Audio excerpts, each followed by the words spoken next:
हाय hi students, welcome back. आइए हम आपका आगे का चैप्टर पढ़ते हैं, ज्योग्राफी लेसन। सबसे पहले हम कवि के बारे में पढ़ते हैं। 1935 में जन्मे जुल्फिकर घोष एक पाकिस्तानी अमेरिकी कवि, उपन्यासकार और निबंधकार हैं।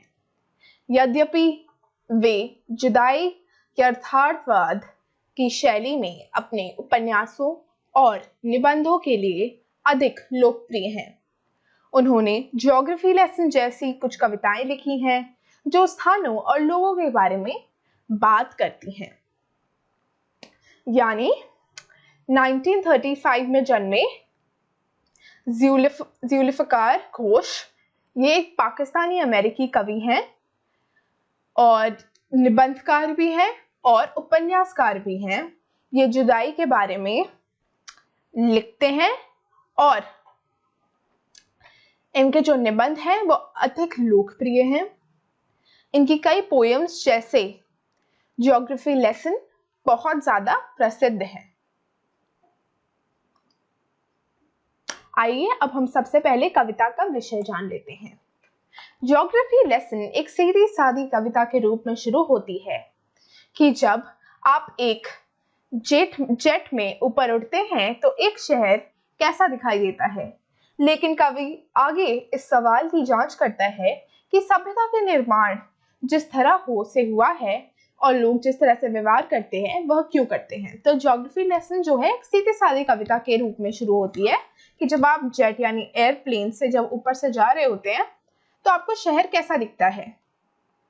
बट ये पोएम आगे बढ़ते बढ़ते ये सवाल खड़ा करती है कि लोग जो सभ्यता का निर्माण करते हैं वो किस तरह करते हैं और लोग किस तरह का व्यवहार करते हैं और क्यों। आइए। When the jet sprang into the sky, it was clear why the city had developed the way it had. Seeing it scaled 6 inches to the mile, there seemed an inevitability about what on ground had looked haphazard, unplanned and without style. तो कवि यहाँ पे कहता है कि जब plane धीरे धीरे उड़ने लगा तो आपको धीरे धीरे पता चलने लगता है कि वो शहर जो है उसका नक्शा कैसा है, ठीक है, कैसे वो फैला हुआ है, ठीक है। और जब आप ऐसे देखो ऑन ग्राउंड, मतलब आप जब ऐसे नीचे से देखोगे तो आपको पता नहीं चलेगा कि ये कितना प्लान्ड या अनप्लान्ड टाउन है, बट ऊपर जाके ही आपको पता चलता है कि स्टाइल से कौन सा शहर बना है। When the jet reached 10,000 feet, it was clear why the country had cities where the rivers ran and why the valleys were populated. The logic of geography.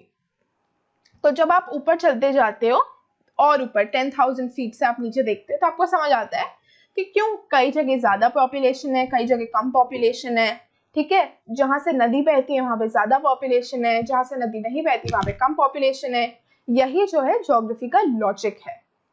That land and water attracted man was clearly delineated. मतलब कि पानी और खुला land, पानी के पास का जो land होता है वही जो है एक आदमी को सेटल होने के लिए अट्रैक्ट करता है। When the jet reached 10,000 feet, when the jet rose 6 miles high, it was clear that the earth was round and that it had more sea than land. अब ऐसे ही धीरे धीरे और ऊपर जाते जाते हैं तो कवि कहता है कि अब समझ आता है कि जो अर्थ है वो गोल है और उसमें ज़्यादा पानी है दैन लैंड, मतलब पानी ज़्यादा है और रहने की जगह या लैंड जो है वो कम है। But it was difficult to understand that the men on earth found causes to hate each other, to build walls across cities and to kill. कहते हैं कि इतना सब कुछ समझ आने के बाद भी ये समझना बहुत मुश्किल हो रहा था कि क्यों धरती पे लोग एक दूसरे को हेट या पसंद नहीं करते, क्यों एक दूसरे से लड़ते हैं और क्यों आपस में सिटीज में दीवारें खड़े कर लेते हैं और क्यों एक दूसरे को मारते हैं। इतने ऊपर जाके भी ये बात नहीं समझ आ रही थी। आगे अब इसका एक्सप्लेनेशन पढ़ते हैं। The poet is describing his experience of traveling in an airplane. The poet says that as it slowly took off from the ground, he could see the city scaling 6 inches into the mile.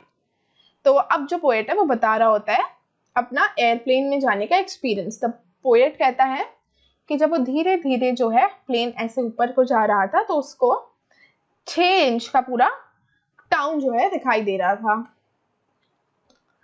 The poet felt that when he was on ground, it was certain to why the city had developed haphazardly without any order or planning. तो वही जो मैंने आपको बताया कि poet जब नीचे से देखता है या जब ग्राउंड से देखता है, नीचे से देखता है तो उसको लगता है कि जो टाउन है या जो सिटी है या जो शहर है वो बेसिक बिना किसी ऑर्डर बिना किसी प्लानिंग के डेवलप हुआ है.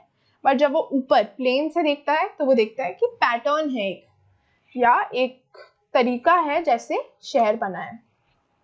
At the height of 6 miles, he is able to see a much larger area at once glance, and this time he sees that the earth is round and has more water than land. अब 6 miles ऊपर जाके वो देखता है कि उसको और सारी जगहें दिख रही हैं. ठीक है, इस समय वो देखता है कि जो अर्थ है वो गोल है और पानी ज्यादा है और लैंड या जमीन कम है. While he understood all this, he couldn't understand or figure out how human beings could hate each other, especially because we are so small compared to the larger universe. तो इस बात पे जो कवि है वो एक बात छेड़ते हैं, कहते हैं कि मुझे ये सब तो समझ आ गया कि कैसे लैंड है, कैसे ज़मीन है, कैसे फैला हुआ है और कहाँ पे कौन सी सिटी है, पर मुझे ये नहीं समझ आया कि क्यों जो है ह्यूमन बींग्स या इंसान एक दूसरे को हेट यानी नापसंद करते हैं. क्योंकि हम लोग इन सारी चीज़ों से यानी शहरों धरती से इतने छोटे हैं, इस यूनिवर्स में हम इतनी छोटी चीज़ें हैं तभी भी एक दूसरे से लड़ते हैं. आइए अब कुछ महत्वपूर्ण शब्द देखते हैं. डिलिनेटेड देखना या निरूपित, हैफिजार्ड योजना या आदेश के बिना जो आपको पिक्चर में दिख रहा होगा. इनएविटेबल जिसे टाला नहीं जा सकता. आइए अब क्वेश्चन 1 देखते हैं.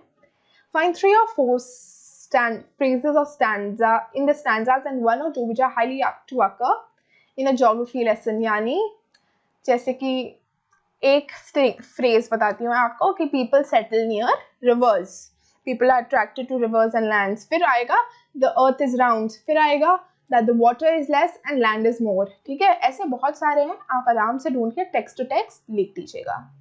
मैंने आपको 3 और 4 बताई दिए हैं. Seen from the window of an aeroplane, the city appears. अब इसमें 3 ऑप्शंस हैं. As haphazard as on ground, as neat as a map, as developed as necessary. Third, as developed as necessary मतलब जितना ज़रूरत है उतना planned. Which of the statements in the poem gives an example of the logic of geography? Cities appear as they are not from 6 miles above the ground. It is difficult to understand why humans hate and kill another. The earth is round and it has more sea than land. There are cities where there are rivers. तो इसमें से कौन सा जो है आपको statement logic of geography देता है?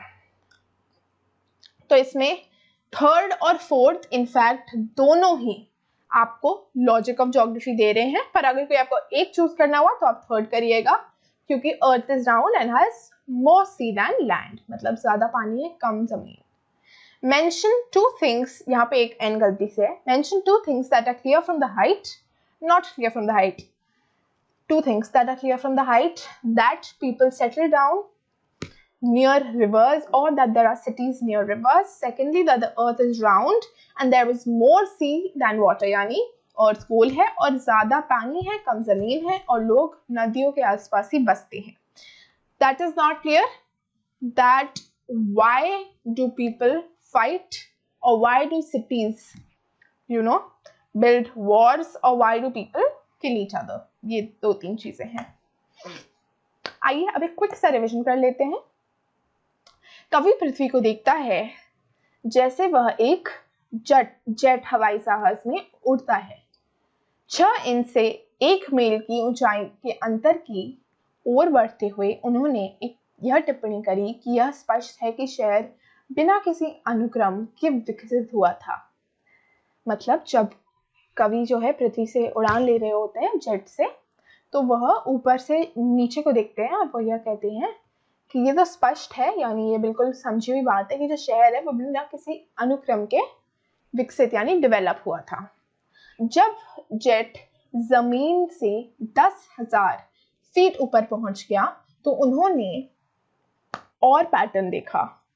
जब जो है और ऊपर गया जाए तो उन्होंने और पैटर्न देखा। अब वह देख सकते थे कि किस देश की शहर की नदियां किसके पास हैं और यह मैदानी इलाकों की आबादी हमेशा से ज्यादा है। इसे भी भूगोल का तर्क कहते हैं। मतलब जब वो और ऊपर जाते गए तो वो शहर का उनको अनुक्रम दिखने लगा।